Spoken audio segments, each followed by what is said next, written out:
ನಮಸ್ಕಾರ. Appointment with love ಈ ಹೆಸರು ಕೇಳಿದ ತಕ್ಷಣ ಒಂದು ಸುಂದರ ಪ್ರೇಮ ಕತೆ ನೆನಪಾಗುತ್ತೆ ಅಲ್ವಾ? ಆದರೆ ಈ ಕತೆಯ ಹಿಂದೆ ಪ್ರೀತಿ ಮತ್ತು ವ್ಯಕ್ತಿತ್ವದ ಬಗ್ಗೆ ಒಂದು ದೊಡ್ಡ ಪಾಠವೇ ಅಡಗಿದೆ. ಬನ್ನಿ, ಈ ಸರಳ ಅಂತ ಅನ್ಸೋ ಕತೆಯ ಆಳಕ್ಕೆ ಇಳಿದು ನೋಡೋಣ. ಕತೆ ಶುರುವಾಗೋದೇ ಈ ಒಂದು ಸಿಂಪಲ್ ಲೈನ್ನಿಂದ. ನ್ಯೂಯಾರ್ಕ್ನ ಗ್ರ್ಯಾಂಡ್ ಸೆಂಟ್ರಲ್ ಸ್ಟೇಷನ್, ಟೈಮ್ 6:06. ಇಷ್ಟೇ. ಆದರೆ ನೋಡಿ, ಈ ಸಮಯ ಮತ್ತಿ ಜಾಗ ಯಾಕಿಷ್ಟು ಇಂಪಾರ್ಟೆಂಟ್? ತಕ್ಷಣ ನಮ್ಮ ತಲೆಯಲ್ಲಿ ಒಂದು ಕ್ಯೂರಿಯಾಸಿಟಿ ಶುರುವಾಗುತ್ತೆ. ಏನೋ ಒಂದು ದೊಡ್ಡ ವಿಷಯ ಆಗಲಿದೆ ಅಂತ ಗೊತ್ತಾಗುತ್ತೆ. ಆದರೆ ಏನದು? ಸರಿ, ಹಾಗಿದ್ರೆ ಮೊದಲನೇ ಭಾಗಕ್ಕೆ ಬರೋಣ. ಪ್ರೀತಿಯ ಜೊತೆಗೊಂದು ಅಪಾಯಿಂಟ್ಮೆಂಟ್. ಇಲ್ಲಿ ನಮಗೆ ಕತೆ ಹೀರೋ ಲೆಫ್ಟಿನೆಂಟ್ ಜಾನ್ ಬ್ಲಾನ್ಫೋರ್ಡ್ ಪರಿಚಯ ಆಗ್ತಾನೆ. ಯುದ್ಧದಲ್ಲಿ ಅದೆಷ್ಟೋ ಧೈರ್ಯ ತೋರಿಸಿದ ಈ ಸೈನಿಕನಿಗೆ ಈಗ ಒಂದು ರೈಲ್ವೆ ಸ್ಟೇಷನಲ್ಲಿ ಎದೆ ಡವಡವ ಅಂಟ ಇದೆ. ಯಾಕ್ ಗೊತ್ತಾ? ಯಾಕಂದ್ರೆ ಅವನು ತನ್ನ ಲೈಫ್ನಲ್ಲೇ ನೋಡ್ದ, ಆದ್ರೆ ಮನಸ್ಸಾರೆ ಪ್ರೀತಿಸೋ ಒಬ್ಬ ಹುಡುಗಿಗಾಗಿ ಕಾಯ್ತಿದ್ದಾನೆ. ಅವನ ಈ ಕಾಯುವಿಕೆ ಇದೆಯಲ್ಲ, ಅದು ನಮ್ಮೆಲ್ಲರನ್ನೂ ಈ ಕತೆಯ ಒಂದು ಮುಖ್ಯ ಪ್ರಶ್ನೆಗೆ ತಂದು ನಿಲ್ಲಿಸುತ್ತೆ. ಏನದು? ಪ್ರೀತಿಗೆ ನಿಜವಾದ ಫೌಂಡೇಶನ್ ಯಾವುದು? ಹೊರಗಿನ ಸೌಂದರ್ಯನಾ ಅಥವಾ ಒಳಗಿನ ಗುಣನಾ? ಇಡೀ ಕಥೆ ಈ ಪ್ರಶ್ನೆಗೆ ಉತ್ತರ ಹುಡುಕೋ ಒಂದು ಟೆಸ್ಟ್ ಇದ್ದಾಗೆ. ಎರಡನೇ ಭಾಗಕ್ಕೆ ಹೋಗೋಣ. ಪುಟಗಳ ಮೇಲಿನ ಮಾತುಗಳು. ಈ ಒಂದು ಮೀಟಿಂಗ್ ಇದೆಯಲ್ಲ, ಇದ್ರ ಹಿಂದೆ ಬರೋಬ್ಬರಿ 13 ತಿಂಗಳ ಒಂದು ಇತಿಹಾಸವೇ ಇದೆ.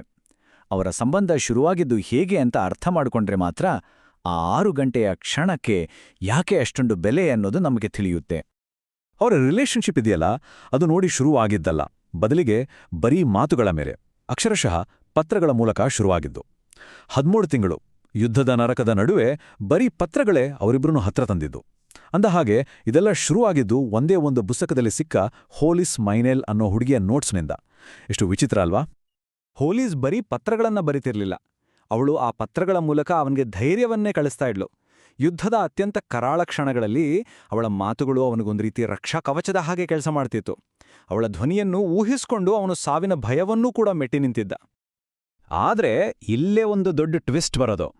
ಬ್ಲಾನ್ಫರ್ಡ್ ಅವಳ ಫೋಟೋ ಕೇಳಿದಾಗ ಹೋಲಿಸ್ ಒಪ್ಪಲ್ಲ. ಅವಳು ಕೊಟ್ಟ ಉತ್ತರ ನೋಡಿ, ನನ್ನ ಮೇಲಿನ ನಿಮ್ಮ ಫೀಲಿಂಗ್ಸ್ ನಿಜವಾಗಿದ್ರೆ ನಾನ್ ಹೇಗೆ ಕಾಣ್ತೀನಿ ಅನ್ನೋದು ಮ್ಯಾಟ್ರ್ ಆಗ್ಬಾರ್ದು ಅಂತ. ನೋಡಿ, ಈ ಒಂದೇ ಒಂದು ಲೈನು ಇಡೀ ಕತೆ ದೊಡ್ಡ ಪರೀಕ್ಷೆಗೆ ಅಡಿಪಾಯ ಹಾಕ್ಬಿಡುತ್ತೆ. ಮೂರನೇ ಭಾಗ, grand central test. All right, ಗಡಿಯಾರದಲ್ಲಿ ಟಿಕ್ ಟಿಕ್ ಅಂತ ಸಮಯ ಸಾಗಿ 6ಕ್ಕೆ ಬಂದು ನಿಲ್ಲುತ್ತೆ. ಕಾಯುವಿಕೆ ಮುಗಿತು. ಆದ್ರೆ ಅವನ ಮುಂದೆ ಇರೋದು ಒಂದು ಸಿಂಪಲ್ ಮೀಟಿಂಗ್ ಅಲ್ಲ, ಬದಲಿಗೆ ಅವನ ಕ್ಯಾರೆಕ್ಟರ್ನೇ ಅಳೆದು ಬಿಡೋ ಒಂದು ಕಠಿಣ ಪರೀಕ್ಷೆ. ಅವನ ಕಣ್ಣುಗಳು ಇಡೀ ಕ್ರೌಡಲ್ಲಿ ಅವಳನ್ನು ಹುಡುಕುತ್ತೆ. ಆಗ ಅವನಿಗೆ 2 ಹೆಂಗಸರು ಕಾಣ್ತಾರೆ. ಒಬ್ಬಳು ಹಸಿರು ಡ್ರೆಸ್ನಲ್ಲಿ, ವಾವ್, ನೋಡೋಕೆ ವಸಂತಕಾಲವೇ ಜೀವ ತಳೆದ ಹಾಗಿದ್ಲು. ಮತ್ತೊಬ್ಬರು ಸ್ವಲ್ಪ ವಯಸ್ಸಾದವರು, ನೋಡೋಕೆ ತುಂಬಾನೇ ಸಾಧಾರಣ. ಆದ್ರೆ ಅವರ ಕೋಟ್ ಮೇಲೆ ಇತ್ತು ಆ ಕೆಂಪು ಗುಲಾಬಿ. ಅದೇ ಅವರು ಒಪ್ಕೊಂಡಿದ್ದ ಸಂಕೇತ. ಒಂದು ಕ್ಷಣ ಅವನಿಗೆ ಹಾರ್ಟ್ ಬೀಟ್ ನಿಂತೋದ್ಹಾಕೆ ಆಗುತ್ತೆ. ಯಾರು ನಿಜವಾದ ಹೋಲಿಸ್? ಕಂಡುಕೋರೈಸೋ ಆ ಸೌಂದರ್ಯವೇ, ಅಥವಾ ಅವನ ಆತ್ಮಕ್ಕೆ ಸಾಂತ್ವನ ಹೇಳಿದ ಆ ಮಾತುಗಳ ಹಿಂದಿರೋ ಹೆಣ್ಣೆ? ಇದು ಬರೀ ಒಂದು ಚಾಯ್ಸ್ ಅಲ್ಲ, ಇದು ಅವನ ಪ್ರೀತಿಯ ಅಗ್ನಿ ಪರೀಕ್ಷೆ. ಸರಿ, ಈಗ 4ನೇ ಭಾಗ, ವ್ಯಕ್ತಿತ್ವದ ಆಯ್ಕೆ. ಕತೆ ಈಗ ಕ್ಲೈಮ್ಯಾಕ್ಸ್ಗೆ ಬಂದಿದೆ. ಒಂದ್ ಕಡೆ ಕಣ್ಣಿ ಕಾಣೋ ಆಕರ್ಷಣೆ, ಇನ್ನೊಂದ್ ಕಡೆ ಮನಸ್ಸಿಗೆ ಕೊಟ್ಟ ಮಾತು. ಇವೆರಡರ ನಡುವೆ ಬ್ಲಾನ್ಫೋರ್ಡ್ನ ನಿಜವಾದ ಕ್ಯಾರೆಕ್ಟರ್ ಏನು ಅಂತ ಬಯಲಾಗೋ ಸಮಯ.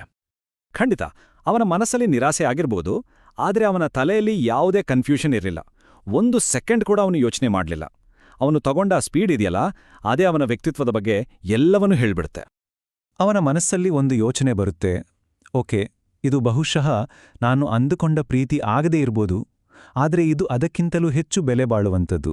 ಇದೊಂದು ಸ್ನೇಹ. ಈ ಸ್ನೇಹಕ್ಕೆ ನಾನು ಯಾವತ್ತೂ ಕೃತಜ್ಞನಾಗಿರ್ಬೇಕು. ನೋಡಿ, ಆ ಕ್ಷಣದಲ್ಲಿ ಅವನು ಸೌಂದರ್ಯಕ್ಕಿಂತ ಕೃತಜ್ಞತೆಗೆ, ನಿಷ್ಠೆಗೆ ಬೆಲೆ ಕೊಟ್ಟ. ಅವನು ತನ್ನ ಶೋಲ್ಡರ್ಸ್ ನೇರ ಮಾಡ್ಕೊಳ್ತಾನೆ.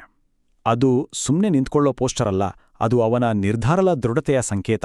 ಆ ಗುಲಾಬಿ ಹಾಕಿದ್ದ ಹೆಂಗಸಿನ ಹತ್ರ ಹೋಗಿ ಗೌರವದಿಂದ ಒಂದು ಸಲ್ಯೂಟ್ ಹೊಡೆದು ತನ್ನ ಕೈಯಲ್ಲಿದ್ದ ಪುಸ್ತಕವನ್ನು ಅವರ ಕಡೆ ಚಾಚ್ತಾನೆ. ಕೊಟ್ಟ ಮಾತನ್ನು ಉಳಿಸ್ಕೊಳ್ಳಕ್ಕೆ ಮುಂದೆ ಹೆಜ್ಜೆ ಇಡ್ತಾನೆ. 5ನೇ ಭಾಗ, ಹಸಿರು ಉಡುಗೆಯ ಹುಡುಗಿ. ಸರಿ, ಬ್ಲಾನ್ಫೋರ್ಡ್ ತನ್ನ ಪರೀಕ್ಷೆಯಲ್ಲಿ ಪಾಸ್ ಆದ ಅಂತ ನಾವೆಲ್ಲ ಅಂದುಕೊಳ್ತೇವೆ. ಆದ್ರೆ ಕತೆ ಇನ್ನೂ ಮುಗಿದಿಲ್ಲ. ಈಗ ಬರೋದೇ ನಾಡಿ ಆ ಫೇಮಸ್ ಟ್ವಿಸ್ಟ್, ಕತೆಯನ್ನೇ ತಿರುಗಿಸಿ ಹಾಕೋ ಟ್ವಿಸ್ಟ್. ಆದ್ರೆ ಆ ವಯಸ್ಸಾದ ಮಹಿಳೆ ಒಂದು ನಗು ನಕ್ಕೇಳ್ತಾರೆ, ಮಗು, ಇದೆಲ್ಲ ಏನು ಅಂತ ನನಗೆ ಗೊತ್ತಿಲ್ಲ. ಆ ಹಸಿರು ಡ್ರೆಸ್ ಹಾಕೊಂಡಿರೋ ಹುಡುಗಿನೇ ನನ್ನತ್ರ ಬಂದು ಈ ಗುಲಾಬಿನ ಕೋಟ್ಗೆ ಹಾಕೊಳ್ಳಿ ಅಂತ ಕೇಳ್ಕೊಂಡಿದ್ದು. ಅಂದ್ರೆ ಅವರು ಈ ಪರೀಕ್ಷೆಯ ಒಂದು ಭಾಗವಷ್ಟೇ ಆಗಿದ್ರು. ನಂತರ ಆ ಮಹಿಳೆ ಫೈನಲ್ ಸತ್ಯವನ್ನ ಹೇಳ್ತಾರೆ. ಅವಳು ಹೇಳಿದ್ಲು, ಇದೊಂದು ರೀತಿ ಟೆಸ್ಟ್ ಅಂತ. ಆ ಕ್ಷಣದಲ್ಲಿ ಬ್ಲ್ಯಾಂಡ್ಫೋರ್ಡ್ಗೆ ಎಲ್ಲವೂ ಅರ್ಥ ಆಗ್ಬಿಡತ್ತೆ. ಇದು ಬರೀ ಒಂದು ಮೀಟಿಂಗ್ ಆಗಿರ್ಲಿಲ್ಲ, ಇದು ಹೋಲಿಸ್ ಮೈನೇಲೇ ತಾನೇ ಡಿಸೈನ್ ಮಾಡಿದ ಒಂದು ಪಕ್ಕಾ ಪ್ಲಾನ್ ಆಗಿದ್ದ ಪರೀಕ್ಷೆ.